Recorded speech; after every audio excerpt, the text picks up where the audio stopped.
whose early season success is the most sustainable? So this is an excellent question. I think a lot of people are going to look at Kodai Senga because he is an all-star and he's done that in 2023, or maybe you're going to look at Clay Holmes and the hot start he's had in the month of April.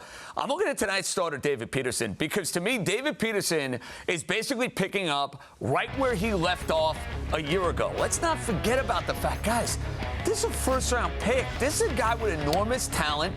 It took him a couple of years to truly figure it out at the big league level. And I know his statistics are not necessarily as eye-popping, let's say, as Kodai Senga's or Clay Holmes for that matter. But I think he has kind of provided a sense of reliability. You saw last year, and he was a saving grace in the Mets getting themselves into the postseason, and I think he's following it up in a big way. Britt, who do you think is the Mets starter that success is the most sustainable?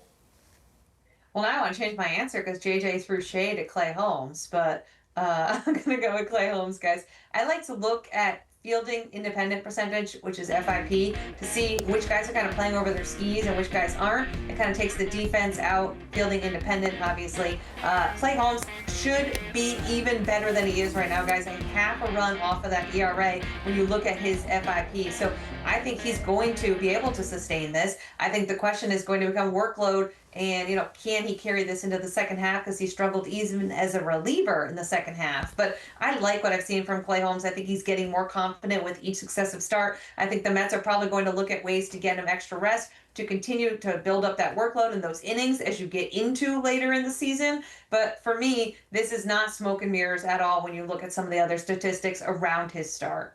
Britt, I completely agree with you on Holmes, and he has the extra advantage now, having interacted with him for a few years now, of being a thinking man's pitcher, where he's always making adjustments, and he knows what he's doing. He knows his craft. Having said that, I believe in all of them, and I'm not just saying that because I don't want to, insult one of these guys who's pitching well. I think there's an argument for each of the guys in the rotation right now for sustainability. Peterson's the one that has maybe the less rational argument because his underlying numbers have never been that good. But at a certain point with Peterson, you have to look at it as like some guys are skilled at overperforming their underlying numbers, whether it's a hitter who doesn't make great contact but still hits well. Luis Ariz is an example of that. Peterson knows how to grind and get out of trouble. He competes. He knows how to pitch. So that may be why he's exceeding his underlying numbers and why he'll continue doing that. So what I think, Sal, is that the Mets are going to have, if they're healthy, are going to have a really good rotation all season, and all of these guys are legit. Remarkable what David Stearns has done with his staff now 2 straight years.